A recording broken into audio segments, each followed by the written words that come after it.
Hello അസ്സാം വലൈക്കും welcome back. ഇന്ന് ചിക്കൻ ഹനീത്തിൻ്റെ റെസിപ്പിയാണ്. മന്തിയെല്ലാം ഇഷ്ടപ്പെടുന്ന ആൾക്കാർ എന്തായാലും ഒരു പ്രാവശ്യം ട്രൈ ചെയ്ത് നോക്കേണ്ട ഒരു റെസിപ്പിയാണ്.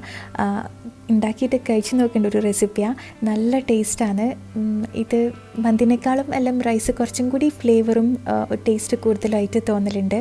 അപ്പോൾ ഇതെങ്ങനെ ഉണ്ടാക്കുക നോക്കുക. നല്ല സിമ്പിളാണ്. ഇതിനൊരു സ്പെഷ്യൽ മസാല ഉണ്ടാക്കിയിട്ട് നമ്മളിത് ഉണ്ടാക്കുക. അപ്പോൾ എന്തായാലും വീഡിയോ കണ്ടു നോക്കുക. അപ്പോൾ ഇത്ര ഐറ്റംസാണ് ഹനീത് സ്പൈസ് മിക്സ് ഉണ്ടാക്കാൻ വേണ്ടിയിട്ട് വേണ്ടത്. എന്തെല്ലാം നോക്കാം. 1 ടീസ്പൂണ് ഏലക്ക, 1 ടീസ്പൂണ് ഗ്രാമ്പു. ഏലക്ക ഒരു 5-10 ഉണ്ടാവും, ഗ്രാമ്പു ഒരു 10-15 പീസ് വരെ ഉണ്ടാവും കേട്ടോ. പിന്നെ ഇതാ 1 ടീസ്പൂൺ തന്നെ ചെറിയ ജീരകം. പിന്നെ വേണ്ടത് 1 ടേബിൾ സ്പൂണ് മല്ലിയാണ്, മുഴുവൻ മല്ലി ഇല്ലെങ്കിൽ 1 ടേബിൾ സ്പൂണ് മല്ലിപ്പൊടി എടുത്താൽ മതി. പക്ഷേങ്കിൽ അത് ഏത് സമയത്ത് ആഡ് ആക്കേണ്ടതെന്ന് പറഞ്ഞുതരാം കേട്ടോ. 1 ടേബിൾ സ്പൂൺ തന്നെ മുഴുവൻ കുരുമുളക്. അപ്പോൾ മല്ലിയും കുരുമുളകും 1 ടേബിൾ സ്പൂൺ എടുത്ത് ബാക്കി 3 ടീസ്പൂണിലാണ് എടുത്തേട്ടാ. അതൊന്ന് ശ്രദ്ധിക്കണേ. അപ്പോൾ ഇതെല്ലാം കൂടി നമുക്കൊന്ന് വറുത്തെടുക്കാം. അപ്പോൾ ഇതെല്ലാം ഇങ്ങനെ മുഴുവനായിട്ട് എടുക്കുന്നതാണെങ്കിൽ മുഴുവൻ ഒരുമിച്ചിട്ടിട്ട് വറുത്തെടുക്കുക. അപ്പോൾ ഒരു മീഡിയം ടു ലോ ഫ്ലെയിമിൽ വെച്ചിട്ട് വേണം കേട്ടോ ഇത് വറുക്കാൻ. ഒരു 2 മിനിറ്റ് ഒന്ന് ചൂടാക്കിയെടുത്താൽ മതി. പിന്നെ ഇല്ലേ, നിങ്ങൾ മല്ലിപ്പൊടിയാന്ന് എടുക്കുന്നുണ്ടെങ്കിൽ ലാസ്റ്റ് ടൈം മാത്രമേ ആഡ് ചെയ്യാവൂ കേട്ടോ. ഫസ്റ്റ് ആഡ് ചെയ്താൽ അത് പെട്ടെന്ന് അങ്ങ് കരിഞ്ഞു പോകും. പിന്നെ കുരുമുളക് മുഴുവൻ കുരുമുളക് തന്നെ എടുക്കാൻ വേണ്ടിയിട്ട് നോക്കണം. അല്ലെങ്കിൽ വീട്ടിൽ പൊടിച്ച കുരുമുളക് ഉണ്ടെങ്കിൽ ലാസ്റ്റ് തന്നെ മല്ലിപ്പൊടി ആഡ് ചെയ്യുന്ന ടൈമിൽ തന്നെ 1 ടേബിൾ സ്പൂണോളം കുരുമുളക് പൊടി ആഡ് ചെയ്യുക. ഒരിക്കലും പുറത്തുനിന്ന് ഷോപ്പിൽ നിന്ന് വാങ്ങുന്ന കുരുമുളക് പൊടി യൂസ് ചെയ്യണ്ട. എന്താ പറയുക, അതിനൊരു കറക്റ്റ് ഫ്ലേവർ കിട്ടില്ല കേട്ടോ. അതാണ് ഞാൻ പറഞ്ഞത്, ഫ്രഷ് കുരുമുളക് തന്നെ എടുത്താൽ മതിയെന്ന്. അപ്പോൾ ഒരു 1-2 മിനിറ്റ് ലോ ഫ്ലെയിമിൽ റോസ്റ്റ് ചെയ്തതിന് ശേഷം ഫ്ലെയിം ഓഫാക്കി കഴിഞ്ഞിട്ട് ലാസ്റ്റ് ഞാൻ കുറച്ച് മഞ്ഞൾപ്പൊടി ഇട്ടിന്, ഒരു 1/2 ടീസ്പൂണ് മഞ്ഞൾപ്പൊടി. നിങ്ങൾ മല്ലിപ്പൊടി പൊടിയായിട്ട് ഇടുന്നുണ്ടെങ്കിൽ, മുഴുവൻ മല്ലിയല്ല മല്ലിപ്പൊടിയാണ് ഇടുന്നുണ്ടെങ്കിൽ ഇതേപോലെ ഫ്ലെയിം ഓഫാക്കി കഴിഞ്ഞിട്ട് ആ ഒരു ചൂടിലിട്ടിട്ടൊന്ന് റോസ്റ്റ് ചെയ്താൽ മതി. ആദ്യമേ ഇടേണ്ട ആവശ്യമില്ല കേട്ടോ. ഇതിപ്പോൾ ഇതാ ചൂട് ഒന്ന് കുറഞ്ഞു കഴിഞ്ഞാൽ മിക്സിൻ്റെ ചെറിയ ജാറിലിട്ടിട്ടൊന്ന് പൊടിച്ചെടുത്ത് വെക്കാം. അപ്പോൾ ഇതാണ് ഈ ഒരു സ്പൈസ് മിക്സ് കേട്ടോ. ഇതിലേക്ക് വേറെ സ്പൈസസിൻ്റെ ഒന്നും ആവശ്യമില്ല. ഇനിയിപ്പോൾ ഇത് നല്ല ഫൈനായിട്ട് ഒന്ന് പൊടിച്ച് മാറ്റി വെക്കാം. ഇനി മെയിനായിട്ട് ചിക്കൻ വേണം. ചിക്കൻ എടുക്കുമ്പോൾ ഒരു കാര്യം പ്രത്യേകം ശ്രദ്ധിക്കണം. നല്ല വെയിറ്റ് ഇല്ലാത്ത 1 കിലോ അല്ലെങ്കിൽ 1 കിലോ താഴെയുള്ള വെയിറ്റ് വരുന്ന ചിക്കൻ എടുക്കുന്നതാണ് ഏറ്റവും നല്ല മൂപ്പുള്ള അല്ലെങ്കിൽ ഭയങ്കര സൈസുള്ള ചിക്കൻ എടുത്തു കഴിഞ്ഞാൽ എന്താ പറയുക, ടേസ്റ്റിന് കുറവുണ്ടാവുന്നല്ല, പക്ഷേങ്കിൽ മൂപ്പുള്ള ചിക്കനാകുമ്പോൾ അത്ര ജ്യൂസി ആയിരിക്കില്ല, കുറച്ച് ഹാർഡായിട്ട് തോന്നും. അതുകൊണ്ട് പറ്റുന്നത്ര മാക്സിമം വെയിറ്റ് കുറഞ്ഞ 1 കിലോ അല്ലെങ്കിൽ 1 കിലോയിൽ കുറവുള്ള ചിക്കൻ കിട്ടുമെങ്കിൽ അതാണ് ഏറ്റവും ബെസ്റ്റ്. അപ്പം നാട്ടിൽ അങ്ങനത്തെ ചിക്കൻ കിട്ടാൻ കുറച്ച് പാടാണ്. എന്നാലും 2 കിലോ വരെയുള്ള ചിക്കനൊന്നും ഒരിക്കലും എടുത്ത് ചെയ്യുന്ന അത്ര നല്ലതല്ല. അങ്ങനത്തെ ചിക്കൻ എടുക്കുന്നുണ്ടെങ്കിൽ കുഞ്ഞു പീസാക്കിയാൽ മതി കേട്ടോ. ഇതിപ്പോൾ ഞാൻ എടുത്തതിന് 900 ഗ്രാമുള്ള ചിക്കനാണ്. 1 കിലോയിൽ കുറച്ച് കുറവുള്ള ചിക്കൻ എടുത്ത് അത് ഒരു 6 പീസോളാക്കിയിട്ട് കത്തി വെച്ചിട്ടൊന്ന് കുത്തി കൊടുത്തിന് മസാല ഉള്ളിലേക്ക് പിടിക്കാൻ വേണ്ടിയിട്ടാണ്. എന്നിട്ട് ഒരു പാത്രത്തിൽ നിരത്തി വെച്ച് കൊടുത്തിട്ട് ഫ്ലെയിം ഓണാക്കുന്നതിന് മുന്നേ തന്നെ ഈ നമ്മൾ പൊടിച്ച് വെച്ചിട്ടുള്ള മസാല മിക്സില്ലേ, സ്പൈസ് മിക്സ്, അതിൻ്റെ മേലേക്ക് ഇട്ട് കൊടുക്കുക. പിന്നെ വേണ്ടത് ഈ ഒരു അളവിന് 2 മാഗി ക്യൂബാണ് കേട്ടോ. 2 അല്ല, 2 പാക്കറ്റ്. അതിൽ 4 മാഗി ക്യൂബ്സ് ഉണ്ടാവുമല്ലോ, അപ്പോൾ അതിട്ട് കൊടുക്കുക. ഞാൻ ഈ മാഗി ചിക്കൻ സ്റ്റോക്ക് ഇടുന്നതുകൊണ്ട് തന്നെ ഉപ്പ് ഇടുന്നില്ല കേട്ടോ. ആവശ്യത്തിന് ഉപ്പ് അതിൽ തന്നെ ഉണ്ടാവും. ഇനിയിലേക്ക് 2 കപ്പ് പച്ചവെള്ളം, നോർമൽ സാധാ വെള്ളം ഒഴിച്ചിട്ട് ഇതൊന്ന് വേവിച്ചെടുക്കണം. സമയം ഉണ്ടെങ്കിൽ ഇതെല്ലാം കൂടി വെള്ളം ഒഴിക്കുന്നതിന് മുന്നേ ഒരു അരമണിക്കൂർ മാരിനേറ്റ് ചെയ്ത് വെച്ചാൽ നല്ലതാണ്. അല്ലെങ്കിൽ പ്രശ്നമൊന്നുമില്ല. ഒരു മീഡിയം ഫ്ലെയിമിൽ അടച്ച് വെക്കുക. ഇതേപോലെ ഒരു 5-6 മിനിറ്റ് തിളച്ച് കഴിഞ്ഞാൽ ഒന്ന് സൈഡ് തിരിച്ചിടുക. 2 സൈഡും നല്ലോണം കുക്കായി വരണം കേട്ടോ. ചിക്കൻ ഫുള്ളായിട്ട് കുക്കായി വരണം ഇതിൽ കിടന്നിട്ട്. ഇതിപ്പോൾ ടേസ്റ്റ് ചെയ്ത് നോക്കുമ്പോൾ എനിക്ക് മനസ്സിലാവും ആവശ്യത്തിനുള്ള ഉപ്പ് അതിൽ തന്നെ ഉണ്ടാവും കേട്ടോ. അടച്ചു വെച്ച് വേവിച്ചാൽ മതി, തുറന്ന് വെച്ച് വേവിക്കണ്ട. തുറന്ന് വെച്ചാൽ പെട്ടെന്ന് വറ്റിപ്പോവല്ലോ. നമുക്ക് ഈ ചിക്കൻ സ്റ്റോക്ക് ആവശ്യമുള്ളതാണ്. ഇനിയിപ്പോൾ ഈ സൈഡും ഒന്ന് കുക്കായി വരട്ടെ. ചിക്കൻ വേവുന്നതിൻ്റെ ഇടയ്ക്ക് നമുക്ക് അരി ഒന്ന് കഴുകി സോക്ക് ചെയ്ത് വെക്കാം. ഇത് സാധാരണ ബസ്മതി റൈസാണ് കേട്ടോ. സെല്ല റൈസ് ഇതിലേക്ക് ആവശ്യമില്ല, നോർമൽ ബസ്മതി റൈസ് മതി. ഇത് 4 കപ്പ് ഉണ്ടാവും. കിലോ അളവ് പറയുകയാണെങ്കിൽ ഏകദേശം 3/4 കിലോളം, 1 കിലോയിൽ കുറച്ച് കുറവുണ്ടാവും കേട്ടോ. കപ്പളവാണെങ്കിൽ 4 കപ്പ്. അത് നല്ലോണം കഴുകിയിട്ട് ഒരു 15 മിനിറ്റ് സോക്ക് ചെയ്തിട്ട് വെക്കാം. അപ്പോൾ ആ ഒരു ഗ്യാപ്പിൽ ഇതാ ചിക്കൻ നല്ലോണം കുക്കായിട്ടുണ്ടാവും. വലിയ വെയിറ്റ് ഒന്നും ഇല്ലാത്ത ചിക്കൻ ആണെങ്കിൽ പെട്ടെന്ന് കുക്കായി വരും കേട്ടോ. അപ്പോൾ ഇത് ഒന്ന് ആ ഒരു ചിക്കൻ സ്റ്റോക്കിൽ നിന്ന് കോരി മാറ്റുക. പ്രത്യേകം ശ്രദ്ധിക്കണം, വറ്റിച്ചെടുക്കാൻ പാടില്ല, അടച്ച് വെച്ചിട്ടേ വേവിക്കാൻ പാടുള്ളൂ. നമുക്ക് ആ ചിക്കൻ സ്റ്റോക്കിലാണ് റൈസ് വേവിക്കേണ്ടത്. അപ്പോൾ ഇതിലുള്ള ചിക്കൻ ഒന്ന് നമുക്ക് എടുത്തിട്ട് സെപ്പറേറ്റ് ചെയ്യാം.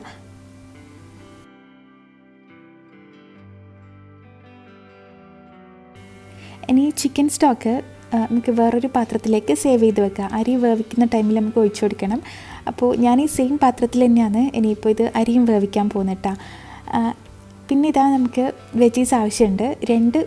ഒരു മീഡിയം ടു വലിയ സൈസ് വരെയുള്ള ഉള്ളി, വലിയൊരു തക്കാളി നല്ല വലിപ്പമുണ്ട് കേട്ടോ. ഇത്രയും വലിപ്പമുള്ളതല്ലെങ്കിൽ 2 മീഡിയം സൈസിലുള്ള തക്കാളി ആയാലും എടുത്താൽ മതി. ഒരു വലിയ ക്യാപ്സിക്കം. അപ്പോൾ ഇത്രയും ഐറ്റംസ് വേണം. ഉള്ളി നല്ല ചെറുതല്ലാണെങ്കിൽ 3 ഉള്ളി വരെ എടുത്തു കേട്ടോ. ഇതെല്ലാം ഒന്ന് കട്ട് ചെയ്തിട്ട് വെക്കുക. നല്ലോണം ഫൈനായിട്ട് സ്ലൈസ് ചെയ്താൽ മതി. എന്താ പറയുക, ഇതിൽ നല്ലോണം അങ്ങ് ഉടഞ്ഞു വരണം. അപ്പോൾ ഞാനിതാ ആ സെയിം പാത്രം തന്നെ വെച്ച് ചൂടാക്കിന് അതിലേക്ക് 1/2 കപ്പ് സൺഫ്ലവർ ഓയിൽ ഒഴിച്ച് കൊടുക്കുക. എന്നിട്ട് ഇതിലേക്ക് വേണ്ടിയിട്ട് നമ്മൾ നേരത്തെ എടുത്ത സെയിം ആ 5 സ്പൈസസ് ഇല്ലേ, കുറച്ച് മാത്രം എടുത്തിന്. മുഴുവൻ മല്ലി എടുക്കുന്നുണ്ടെങ്കിൽ ഒന്ന് ക്രഷ് ചെയ്തിട്ട് എടുക്കുക കേട്ടോ, ഒന്ന് ചതച്ചിട്ടെടുക്കുക. ബാക്കിയെല്ലാം 1-2 പീസ് അത്ര മാത്രം മതി. കുറച്ച് ചെറിയ ജീരകം എല്ലാം മതി. എന്നിട്ട് പൊട്ടിക്കഴിഞ്ഞാൽ ഇതാ ഉള്ളി ഇട്ട് കൊടുക്കുക. 2 മീഡിയം സൈസിലുള്ള ഉള്ളിയാട്ട എടുത്തിന്. ഈ സമയത്ത് മുഴുവൻ മല്ലി ഇല്ലെങ്കിൽ മല്ലിപ്പൊടിയൊന്നും ഇടണ്ട, അതിൻ്റെ ആവശ്യമൊന്നുമില്ല. ആദ്യം എടുത്ത ആ ഒരു 5 സ്പൈസസ് ചെറിയ ക്വാണ്ടിറ്റിയിൽ മാത്രം എടുത്താൽ മതി കേട്ടോ. അപ്പോൾ ഉള്ളി ഇട്ടിട്ട് ഇത് നല്ലോണം ഒന്ന് വാടി വരുന്നവരെ ഒന്ന് അടച്ച് വെക്കുക. ഉള്ളി വാടുന്ന ടൈമിൽ ഞാൻ വേറൊരു പാത്രത്തിൽ കുറച്ച് സൺഫ്ലവർ ഓയിൽ തന്നെ എടുത്തിട്ട് നമ്മൾ നേരത്തെ കോരി മാറ്റി വെച്ച ചിക്കനില്ലേ, ഇതൊന്ന് ഫ്രൈ ചെയ്യുന്നുണ്ട്. ഇങ്ങനെ ചെയ്താൽ നല്ല ടേസ്റ്റ് ആയിരിക്കും കേട്ടോ.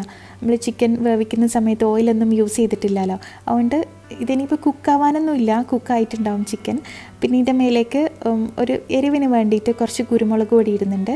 ചിക്കനിൽ നല്ലോണം ഉപ്പെല്ലാം പിടിച്ചിട്ടുണ്ടാവും കേട്ടോ. കാര്യം ചിക്കൻ സ്റ്റോക്ക് ഇട്ടിട്ടല്ലേ നമ്മൾ വേവിച്ചേ. ഇത് തിരിച്ചു മറിച്ച് വിട്ടിട്ടൊന്ന് ഫ്രൈ ചെയ്തെടുത്താൽ മാത്രം മതി. അപ്പോഴേക്ക് ഇതാ 1-2 മിനിറ്റ് കഴിയുമ്പോൾ തന്നെ നമ്മൾ ഉള്ളി നല്ലോണം ഒന്ന് വാടിക്കഴിഞ്ഞാൽ ഇതിലേക്ക് ക്യാപ്സിക്കവും തക്കാളിയും ഇട്ട് കൊടുക്കുക. ഇനി ഇതും നല്ലോണം ഒന്ന് വെന്ത് ഉടഞ്ഞ് വരണം.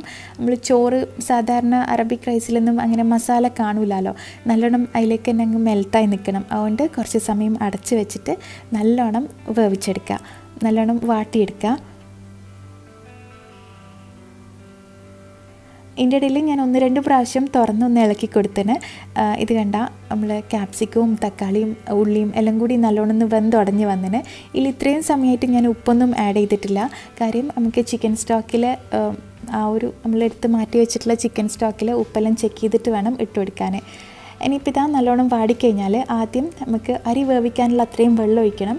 ആദ്യം നമുക്ക് ചിക്കൻ സ്റ്റോക്ക് അളന്ന് നോക്കുക. 1.25 കപ്പ് ഉണ്ട് കേട്ടോ.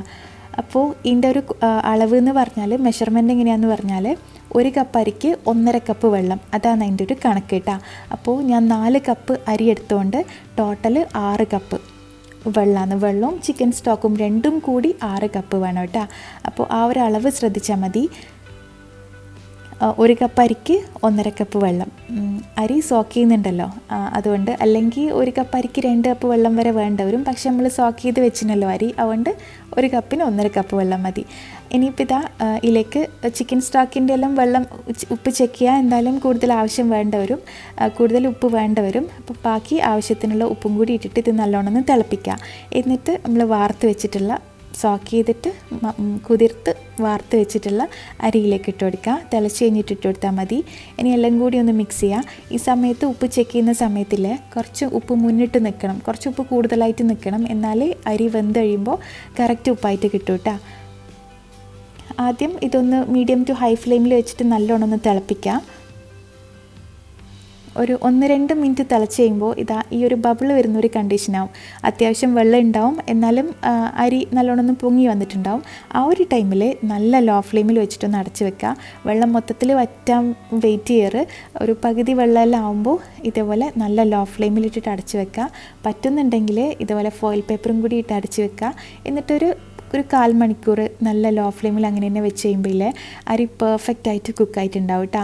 അഥവാ ഇങ്ങനെ തുറന്ന് നോക്കിയിട്ട് കുക്കായിട്ടില്ല എന്നുണ്ടെങ്കിൽ ഒന്നും കൂടി ഇളക്കി മറിച്ച് നമ്മൾ നെയ്ച്ചോറെല്ലാം ചെയ്യൂലേ, അതേപോലെ നല്ലോണം ഉടഞ്ഞു പോകാണ്ട് ഒന്ന് ഇളക്കി മറിച്ച് വെച്ച് ഒന്നും കൂടി ഒരു 4-5 മിനിറ്റും കൂടി ഒന്ന് അടച്ച് വെച്ചാൽ മതി.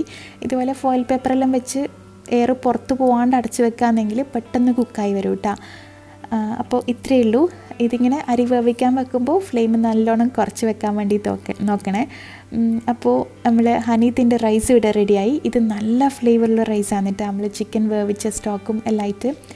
അപ്പോൾ ഇനി ഇതിൻ്റെ നോർമൽ നമ്മൾ മന്തിക്കെല്ലാം ഉണ്ടാക്കുന്ന പോലെ ഒരു ടൊമാറ്റോ ചട്നി അല്ലെങ്കിൽ സൽസ ഉണ്ടാക്കുക.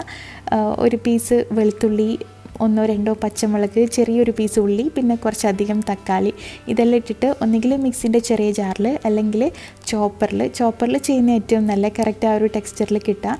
നല്ലോണം ഒന്ന് ചോപ്പ് ചെയ്തിട്ടെടുക്കുക, നല്ല ഫൈനായിട്ട് ഒന്ന് ഇതേപോലെ ചോപ്പ് ചെയ്തിട്ടെടുക്കുക.